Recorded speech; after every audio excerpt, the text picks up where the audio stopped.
Baik, Assalamualaikum warahmatullahi wabarakatuh.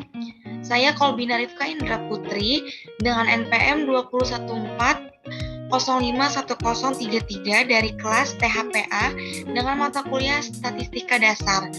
Pada video kali ini saya akan menjelaskan mengenai distribusi binomial atau distribusi Bernoulli. Untuk yang pertama, kita akan membahas mengenai pengertian dari Bernoulli tersendiri. Jika di dalam percobaan hanya memiliki dua hasil, yaitu berhasil dan gagal, dan masing-masing peluang kejadian adalah P, yaitu berhasil, dan gagal, yang kita lambangkan dengan Q, di mana Q itu 1 dikurang P, maka banyaknya percobaan tersebut mempunyai distribusi Bernoulli. Definisi lainnya yaitu peubah acak X mempunyai distribusi Bernoulli dan dikatakan sebagai peubah acak Bernoulli jika dan hanya jika distribusi peluangnya berbentuk P, X, theta. Theta ini merupakan keberhasilan. Kita bisa melambangkannya dengan X, theta, atau P, itu terserah kalian. Yang penting kita tahu konsepnya. Sama dengan theta pangkat X dikurang 1 dikurang theta dalam kurung pangkat 1 dikurang X, di mana X sama dengan 0,1. Sehingga bisa kita lihat pada tabel rata-rata dengan lambang mu dengan hasilnya theta dengan varians tau kuadrat, di mana tau kuadrat sama dengan theta dalam kurung 1 dikurang theta. Lanjut untuk syarat dari Bernoulli. Yang pertama, hanya ada dua hasil yang memungkinkan untuk setiap percobaan, disebut peluang keberhasilan atau kegagalan, tanpa disimpulkan bahwa kesuksesan itu pasti atau diinginkan. Yang kedua, probabilitas keberhasilan adalah sama untuk setiap percobaan. Yang ketiga, hasil dari percobaan yang berbeda adalah independen.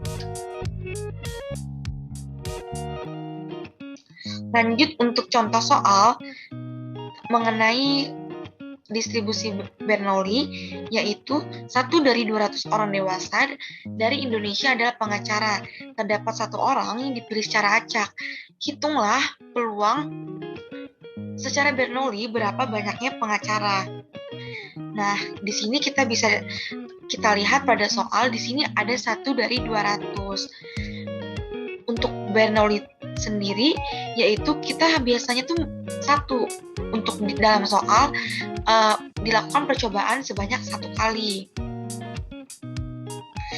Nah, seperti yang udah diketahui pada rumus di slide sebelumnya, di mana rumusnya itu P dalam kurung X sama dengan X sama dengan X pangkat X dikurang 1 dikurang X tutup kurung 1 dikurang X, di mana kita ketahuin bahwa P X sama dengan X sama dengan 1/200 pangkat X dalam dikali 1 dikurang 1/200 tutup kurung 1 dikurang X pangkat 1 dikurang X.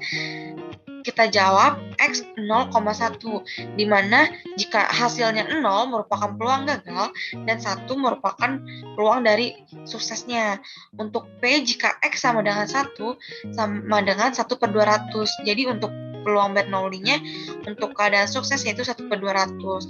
Sedangkan P sama dengan X sama dengan 0, bisa kita lihat 199/200, di mana 199 itu didapatkan dari 1 dikurang peluang berhasilnya, yaitu 1 dikurang 1/200. Makanya kita bisa mendapatkan hasil 199/200.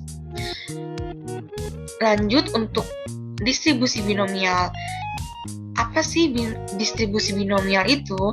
Distribusi binomial merupakan distribusi probabilitas atau peluang khusus tipe data discrete atau discontinue, di mana hasilnya selalu bernilai sukses atau gagal saja. Distribusi binomial dapat dipakai saat eksperimennya paling sedikit berjumlah 2 kali. Lanjut, kalian tahu nggak sih dalam ilmu statistika itu, distribusi binomial juga dikenal sebagai distribusi Bernoulli. Hal ini dikarenakan penemu teori distribusi binomial merupakan matematikawan asal Swiss bernama J. Bernoulli. Salah satu ciri utama percobaan Bernoulli adalah tidak adanya kontinuitas antara suatu eksperimen dengan eksperimen lain. Artinya, jika melakukan dua percobaan, maka hasil pertama tidak akan berpengaruh pada hasil percobaan yang kedua. Lanjut, ada persyaratan dari eksperimen binomial. Di sini ada 4 syarat, tapi yang membedakannya bisa disebut distribusi binomial karena dilihat daripada poin pertama, yaitu jumlah percobaan tetap. Jadi jumlah percobaan tetap atau fixed number of trial merupakan ciri utama dari distribusi binomial itu sendiri. Untuk poin kedua sampai poin keempat, ini merupakan poin yang sama dengan distribusi Bernoulli. Jadi di sini tuh konsepnya distribusi binomial itu bisa dikatakan pengulangan dari distribusi Bernoulli yang dilakukan sebanyak berulang kali. Kenapa sih bisa dikatakan begitu? Karena di distribusi Bernoulli itu cuma ada satu kali, sedangkan pada binomial ini kita gunakan dengan lambang n, di mana n itu jumlah banyaknya yang bisa kita gunakan berkali-kali. Jadi di sini bisa kita simpulkan bahwa distribusi binomial ini merupakan berulang-ulangnya kali dari distribusi Bernoulli.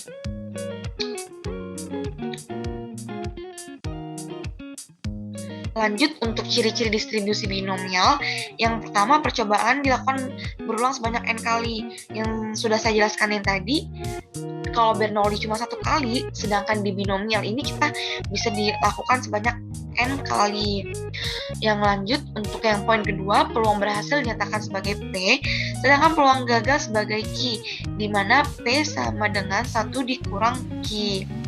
Jika n tetap serta P kecil atau kurang dari 0,5, maka distribusinya miring ke kanan. Jika P tepat 0,5, distribusi simetris. Jika P lebih dari 0,5, distribusinya miring ke kiri. Apabila P bernilai tetap, sedangkan n makin besar, maka distribusinya mendekati distribusi simetris. Selanjutnya ada keluaran eksperimen hanya memiliki 2 kategori, contoh berhasil dan gagal, atau iya dan tidak. Setiap percobaan memiliki sifat independen atau bebas satu dengan yang lainnya. Lanjut ke rumus. Untuk rumus distribusi binomial, bisa kita lihat Px sama dengan Nx, P pangkat X dikali Q, N dikurang pangkat N dikurang X. Dengan P yaitu probabilitas binomial dan X number of time for a specific outcome with N trials atau N percobaan, di mana X merupakan kombinasi dan P merupakan peluang berhasil dan Q merupakan peluang gagal, dan N merupakan jumlah percobaan. Peluang sukses adalah P dan peluang gagal adalah Q untuk setiap percobaan, di mana Q sama dengan 1 dikurang P. Untuk kombinasi, keterangan dari kombinasi tersebut, C dalam kurung N, X sama dengan N faktorial dibagi N dikurang X faktorial dikali X faktorial. Lanjut, kita akan membahas selanjutnya contoh soal dari distribusi binomial. Ada contoh yang pertama, yaitu seorang penjaga gawang profesional mampu menahan tendangan penalti dengan peluang 3/5. Dalam sebuah kesempatan dilakukan 5 kali tendangan. Peluang penjaga gawang mampu menahan 3 kali tendangan penalti tersebut adalah, pada kejadian di atas, kondisi sukses adalah keadaan di mana penjaga gawang mampu menahan tendangan peluang sukses, di mana P sama dengan 3/5. Maka peluang gagal adalah Q sama dengan 1 dikurang P sama dengan 1 dikurang 3/5 dengan hasilnya 2/5. Peluang penjaga gawang mampu menahan 3 kali tendangan. X sama dengan 3 dari 5 kali tendangan N sama dengan 5 adalah, kita masukkan di rumusin tadi, Px N X P pangkat X dikali Q pangkat N dikurang X. Kita masukkan nih ke dalam rumus, di mana X sama dengan 3, N sama dengan 5. Untuk kombinasi 5,3 dikali 3/5 pangkat 3 dikali 2/5 pangkat 5 dikurang 3, di mana kombinasi 5,3 dihasilkan 10 dengan pangkat dari 35 pangkat 3 dihasilkan 27 per 125, 2 per 5 pangkat 2 dihasilkan 4 per 25, lalu kita kalikan dan didapatkan hasil sebanyak 216 per 625.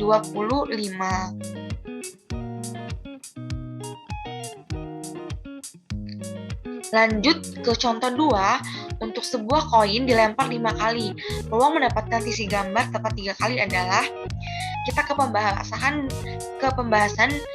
langsung saja ya. Yang pertama ada peluang mendapat gambar pada setiap pelemparan adalah P sama dengan 1/2. Kenapa sih di sini 1/2? Karena di sini koin. Jadi peluang untuk mendapatkan gambar pada setiap pelemparan adalah P sama dengan 1/2. Untuk peluang mendapatkan angka pada setiap pelemparan adalah Q sama dengan 1 dikurang P sama dengan 1 dikurang 1/2 dengan didapatkan hasil 1/2.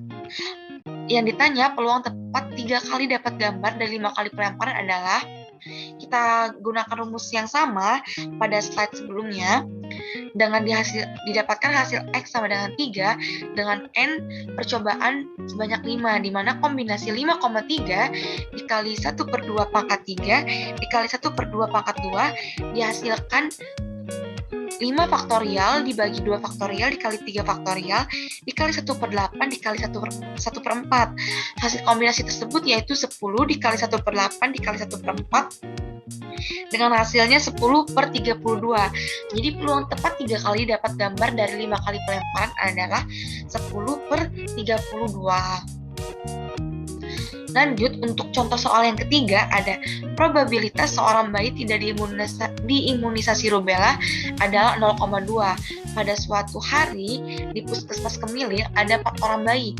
Peluang dari bayi tersebut 3 orang belum diimunisasi rubella adalah, yang pertama, kita ketahui peluang tidak diimunisasi adalah P sama dengan 0,2, di mana peluang diimunisasinya adalah Q sama dengan 1 dikurang P. P tadi kan 0,2, jadi 1 dikurang 0,2, dihasilkan 0,8. Peluang 3 dari 4 bayi belum diimunisasi adalah P X sama dengan 3, N sama dengan 4 dengan kombinasi 4,3 dikali 0,2 pangkat 3 dikali 0,8 pangkat N dikurang X, di mana N-nya 4, X-nya yaitu 3. Jadi 4 dikurang 3 sama dengan 4 faktorial dibagi 1 faktorial dikali 3 faktorial dikali 0,008 dikali 0,8 dan didapatkan hasil 0,0256. Lanjut, jika distribusi binomial bila N besar, kita gunakan tabel B. Dengan B besar, X titik, N, P sama dengan sigma X, K sama dengan 0. B kecil sama dengan K titik, N, P, di mana N banyaknya percobaan, X banyaknya percobaan terpilih, dan P peluang sukses, dan Q merupakan peluang gagal. Langsung aja ke contoh tabel distribusi binomial. Bisa dilihat pada slide tersebut. Pada slide ini kita dapat melihat bahwa ini merupakan contoh dari tabel distribusi binomial. Tabel distribusi binomial ini biasanya untuk mempermudah kita mendapatkan hasilnya tuh gimana. Jadi kita bisa mencari hasilnya dengan langsung melihat tabel distribusi binomial. Untuk cara pembacaan bisa kita lihat di sini untuk N, X, dan itu bisa kita lihat gimana cara mengerjakannya pada contoh soal berikutnya. Oke, lanjut ke contoh soal. Ini merupakan contoh soal terakhir dan contoh soal yang kelima pada distribusi binomial. Jika probabilitas 0,05 bahwa kolom sayap lebar ini merupakan sebuah perusahaan tertentu. Lanjut ya. Kolom sayap lebar tentu akan gagal di bawah berapa aksial yang diberikan. Berapa probabilitas bahwa di antara 16 kolom tersebut A paling banyak 2 akan gagal, B setidaknya 4 akan gagal. Diketahui P-nya di sini ada 0,05 dan N banyaknya percobaan ada 16 kolom. Kita akan menjawab untuk soal yang pertama, yaitu paling banyaknya 2 akan gagal. Di sini bisa kita tuliskan X sama dengan 2 dan kita masukin aja nih B 2,16,0,05 dihasilkan 0,957 bisa kita lihat pada tabel distribusi binomial tersebut, di mana N sama dengan 16. Untuk N 16 dan X-nya kan 2, jadi kita di sini 2 dan ada 0,05. Jadi kita tarik garis dari sini dan sini, kita akan mendapatkan 0,9571. Makanya kita bisa mendapatkan hasil 0,9571 ini. Lalu untuk pertanyaan yang kedua, setidaknya 4 akan gagal. Setidaknya 4 akan gagal, kita menggunakan rumusnya, yaitu sigma 16 X sama dengan 4, B X titik koma 16, 0,05 sama dengan 1 dikurang B besar X dikurang 1 titik koma 16, 0,05, di mana B X titik koma 16, 0,05 dikurang 1 dikurang B 3 titik koma 16, 0,05 sama dengan 1 dikurang 0,9930. Nah, ini bisa kita lihat juga di tabel distribusi binomial dan didapatkan hasil 0,0070. Sumber-sumber yang saya dapatkan di slide video ini bisa dilihat pada link halaman berikut. Oke, terima kasih. Wassalamualaikum warahmatullahi wabarakatuh.